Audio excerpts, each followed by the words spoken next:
What's up, guys? Welcome to our channel, Honest Hockey Takes. Today we'll be talking about our Week 3 recap. And to start off with the Week 3 recap, Scott is going to introduce us with the 3 stars of the week. Yeah, guys, so this week was pretty wild, actually. There was a lot of really good players and a lot of really good teams, so this is going to be quite interesting here. Starting off as our 3rd star of the week, we have Ilya Sorokin from the New York Islanders. Now, Ilya Sorokin went crazy in the 2 games he played. He posted a shutout against one of last year's best teams, the New York Rangers, and then he went on to beat the Carolina Hurricanes as well. So he finished 2-0 with a 1 goals against, a shutout, and a .974 save percentage. Good job, Ilya. Way to go, man. All right, for our 2nd star of the week, we have David Pastrnak from the Boston Bruins, the league's hottest team. Now, we did not expect Boston to be doing this well, and a lot of it has come down to how well Pasta has led this team. He has been so dominant lately, and especially this week. He played 3 games this week, got 3 goals, 4 assists, and 7 points. That's over 2 points a game, guys. This is ridiculous. And also leading his team to be undefeated this week, which feels like it's happened multiple weeks already to start this year. So good job, Pasta. And number 1, 1st star of the week, we have none other than the face of the league himself, Connor McDavid. Now, it's hard to keep Connor off of here as much as sometimes you don't want to always hear the same thing over and over, but this guy had an unbelievable week. So with the Oilers playing 4 games this week, he helped lead his team to 4 wins, and he put up 8 points in 4 games, 4 goals, 4 assists, and he even had a hat trick in one of those games. So hats off to Connor, and he is our 1st star of the week. Alrighty, guys, to start off our recap now for the week, I'm going to send it off to Howin to give us the biggest losers this week. So the first loser of the week would be Columbus Blue Jackets. There are 0 wins, 3 losses, and the way they're losing these games, they look awful. Today they lost 7-1 to the New Jersey Devils, and they look terrible. The defense, number 55. Who's that guy? Juracek? Oh my gosh, that guy looks so bad. He's a rookie. You got to give him a break. I get it. He's a baby. But man, he was getting beat so easily. But not only that, Peak didn't look good. Gavrikov didn't look good. No one on the defense looked good. That whole good. team No didn't one look looked good. Maybe Chinnikov had that nice goal there, but that's about it. That's the only positive. Ever since Merzlikins came back, I thought this team would play a lot better, but it hasn't been the case. I know he's been getting pelted with a lot of shots on net, and I feel like that's partly due to the team not playing a good defensive game. But yeah. Yeah, I can kind of see already, even though we've only been through a couple weeks of the season here, that Columbus is going to be one of the bottom 5 teams in the league, I'm pretty sure. They just all around don't have that much going for them. And even adding Johnny in the offseason for some extra offense, he's really about the only person who's been putting up any big offensive numbers so far. And like Howin said, their defensive game as a unit is horrible. And both goalies have kind of been struggling statistically. So I just can't see this changing much. But this week, like Howin said, these guys got torched by a lot of people. All right, our next big loser of the week, we have the Pittsburgh Penguins, who did not win a game all week. Didn't seem to matter who they had in net, whether it was Jari or DeSmith. These guys could not stop the puck, and they got absolutely torched by all of Western Canada and Seattle. It was not expected for a team that a lot of people were starting to put on their rankings as a top 5 team in the league. But their defensive game and just the fact that they just had no goaltending this week, it really hurt. Yeah, this is very weird that this team started off so hot 4-0, and then now they lost 4 straight. So now they're now at break even. It's not looking good. But going from one team that has had a hot start and went ice cold to another one would be St. Louis Blues. Oh my gosh, this team, they started out the gate very promising, 3-0. They were the last undefeated team in the NHL. Yeah, and then all of a sudden they lost 4 in a row. That's wild to me. Ever since they went back home from that trip, actually, after they beat Edmonton and then they went to Winnipeg and dropped a 4-0 loss to them, and then they went back to St. Louis. They lost every game in St. Louis ever since they went back home. It's crazy. And it's a bit of everything with that team. The way that they lost to the Montreal Canadiens, allowing 7 goals, was ridiculous. Terrible. Binnington did not have a very good game, and their defenders got worked by a very young, inexperienced Habs team. Just not impressive overall. I don't know. This team, I think they'll bounce back. Personally, if I had to guess, I think they will bounce back. They will. But this was pathetic effort level this week for Yep. St. Louis. Next up, for our last big loser of the week, and I will argue, I don't know what Howin thinks about this, but this is probably the biggest piss poor performance of the week, and that is the Toronto Maple Leafs. This is a team that I had predicted winning their division this year. I thought this is the year for sure that they're going to go into the playoffs as a 1 seed and absolutely crush the Atlantic Division. But you know what? These guys showed no effort. They looked lazy all around the ice. Matthews looked like he was taking half of games off. Marner was misplaying a few times here and there. Nylander was like just coasting at times. Like this team just was horrible. They played 4 games this week. They lost all 4 of those games. And they lost to the Ducks. Like, come on. They lost to the Ducks. This wasn't a hard Like- schedule. Like losing to the Ducks and the Kings and San Jose. Like, you should not go to California and Vegas. Like, granted, Vegas is a good team, and come out 0-4. I watched the LA team play against the Toronto Maple Leafs yesterday, and boy, did they got worked by the LA Kings. They just look, like the Scott said, they look lazy, not doing enough, putting enough effort in back checking. Team looks horrible. They need a really. Samsonov is doing really good on this team, but you can't just rely on him making all these saves and not scoring goals. No, that's the Yeah. one bright side is Sammy played really well. Shalgren was okay, but really Sammy like stood on his head quite a bit in the games he played. But this is like about these top end players making all this money. They got to perform better. And it's not that they don't have the talent. This team is very talented, but their effort level and their mental game is just terrible, and they need to show a better effort next week for sure. Yep. All right, and now for a more positive outlook on this week, we're going to go with our big winners of the week. And I'm going to start off here with the New Jersey Devils. Now, the Devils this week went 3-1, and man, they look good. I've been trying to tell you guys, this team is for real. They are a lot better than people give them credit for, and they are not going to be a lottery team this year or anywhere close to that. This team is deep. They roll a very good top 9 forward group, and their defense is very stout. And if you ever needed a reason to see how stout it was when they beat the Colorado Avalanche 1-0 in one of the best masterclasses of defensive game you could have seen. These guys were all blocking shots in passing lanes, just playing so well against a very, very talented Stanley Cup champion team in Colorado. And on top of that, just the way they were able to score goals like crazy. I mean, I know it's Columbus, but against like Columbus scoring 7 goals, they showed that they also can win games by outscoring teams and shooting 50 times. Yeah, I think the last time I checked the stats, New Jersey Devils #1 in shots per games played. They are. Which is They are. crazy. Yep. That means they're shooting a lot at net. They're generating a lot of scoring chances. They're using their speed. They got a lot of quick players on their team. Jesper Bratt, Jack Hughes, tons of very good young talent on that team. And on top of that, their defense is chipping in, especially this last game. Even the defensive defensemen are getting points and goals. Siegenthaler and Marino, they're putting up goals. It's really good to see. It's a very fun team to watch, actually. And if you haven't seen a New Jersey game, I advise that you watch one. Yeah, it's not the team you would expect to see after the last couple of years, that's for sure.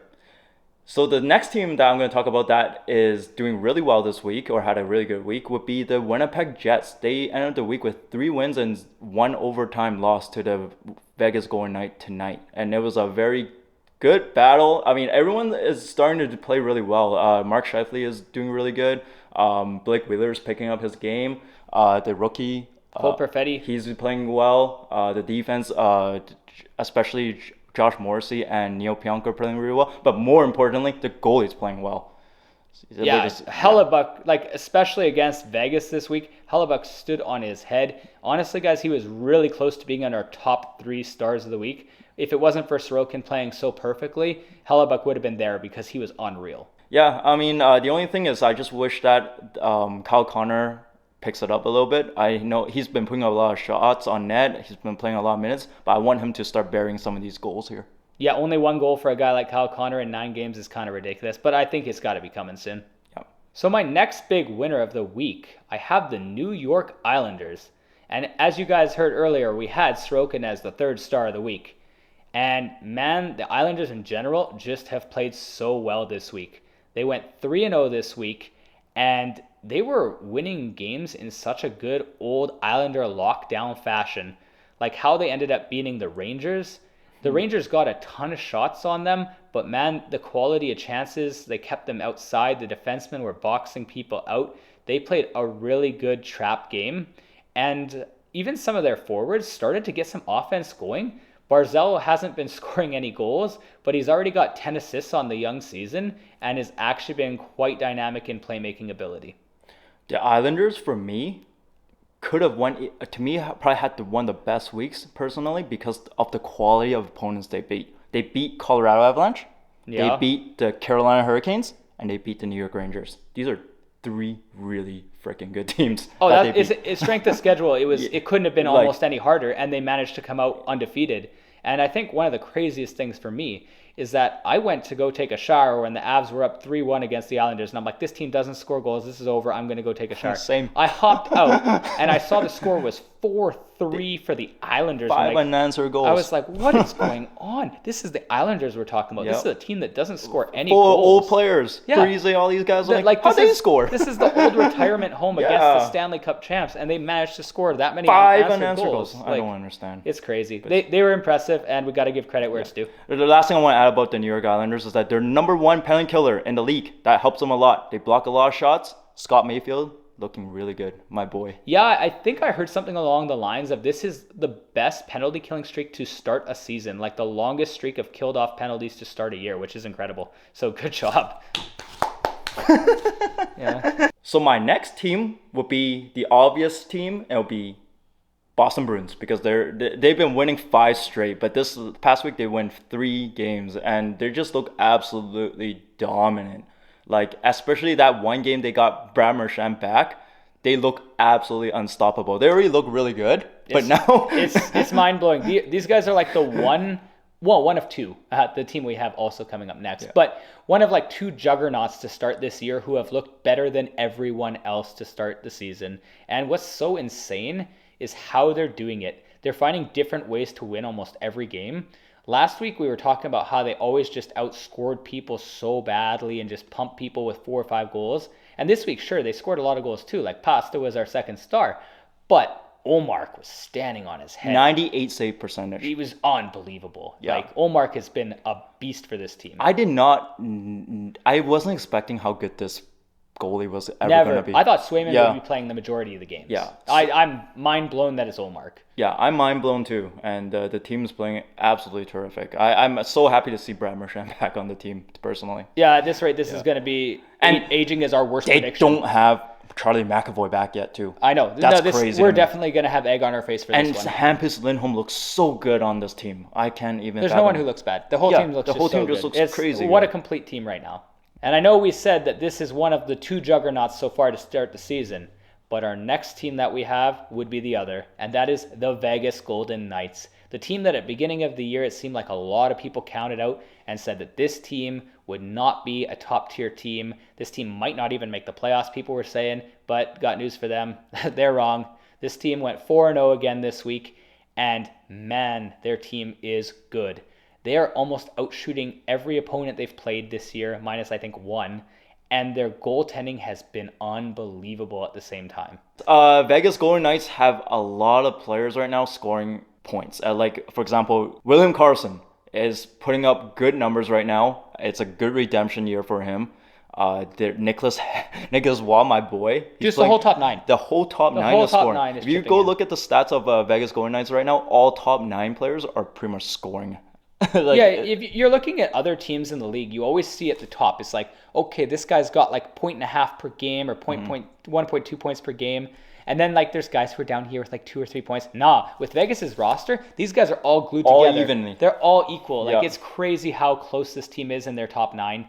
Everyone's like 9 points, 9 points, 8 points, 7.7. Like it's so close because they're all chipping in. This is a true team effort, and their defensive game as a team is stifling. One thing that really stood out to me about the Vegas Golden Knight this year is that their goaltending tandem looks absolutely terrific. Even Aiden Hill. Aiden Hill looked good today. I believed in Logan Thompson. I really thought Yeah. he was a really good goalie. But Aiden Aiden Hill Hill. looks really good too. So, I mean, there's really no weak spot here. I think their combined goals against is under 2 right now. That's whack. That's crazy. That's crazy. That game tonight against Winnipeg Jets really Once showed again, another masterclass masterclass how good this team is. against a hot team too. I am going to present the final winner, biggest winner of the week, and that would be the Edmonton Oilers.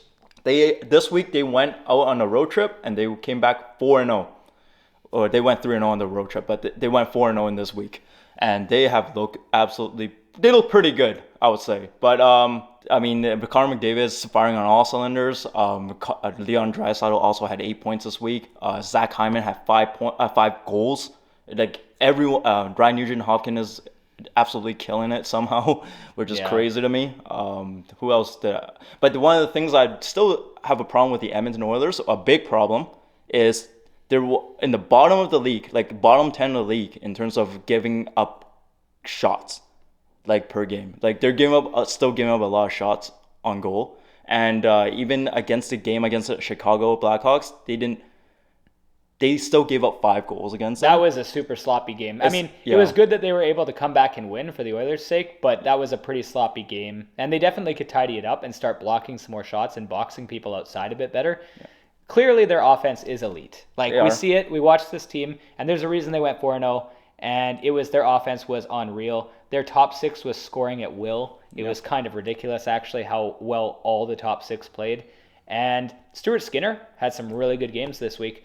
Jack Campbell looks horrid. I don't know when that's going to change. I assume it has to because he can't be this bad all year, right? Mm-hmm. But at least Stuart Skinner kept them in some of those games. The 2 games that really stood out to me that showed me some promise that this team is still really, really good is the Battle of Alberta. They actually played pretty good in that game. And the St. Louis game. Like, they actually locked down the St. Louis Blues. That was their best game. That was a very, very dominant game. No, the St. Louis game was the most impressive win for sure. Yeah. And shout out to Zach Hyman for leading this week in goals. He had 5 goals this week. I know this guy doesn't get a lot of credit because he's that chippy little guy who never quits in the corners and in front of the net. But good to see a guy like that get rewarded.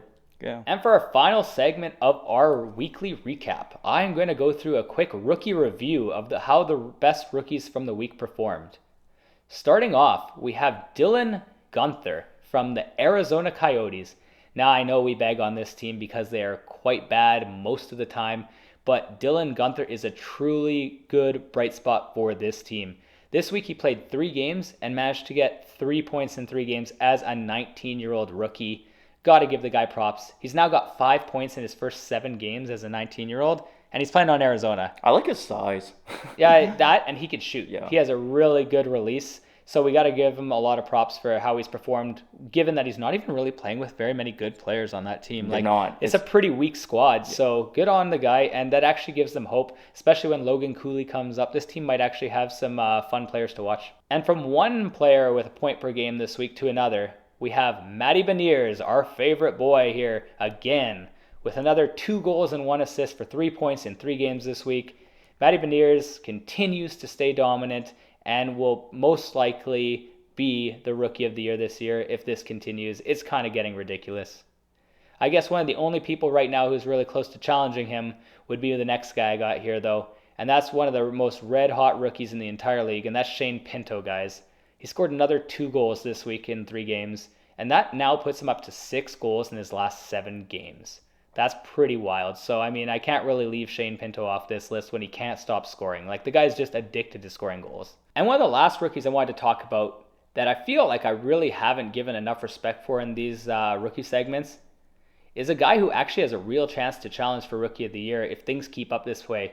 And that is Logan Thompson from the Vegas Golden Knights. Like we said, this team is one of the 2 juggernauts in the league right now, and he has been a big reason why. Being part of that goalie tandem and putting up those numbers, like the guy is just unreal. And he won another 2 games this week to add to his total. This guy's a beast, and he deserves a lot of respect right now. That would actually honestly be my pick to win a Calder over Beniers even. I don't know if I'll go that. I don't know if I'll go that far. Personally, I would. I love Matty Beniers, but we'll see. No. We'll see. It's definitely someone that he's also Matty Beniers is also -8 right now. So yeah, he has points, but he has also -8. So his team is so bad. Yeah, still. You can't fault him. Versus Logan Thompson's a big reason in my mind that why they're winning. But they do have a really good team. I get it. But that's all we got for this week. We'll see you in the next video, and until next time, we'll see you guys later. Take care, guys. Bye.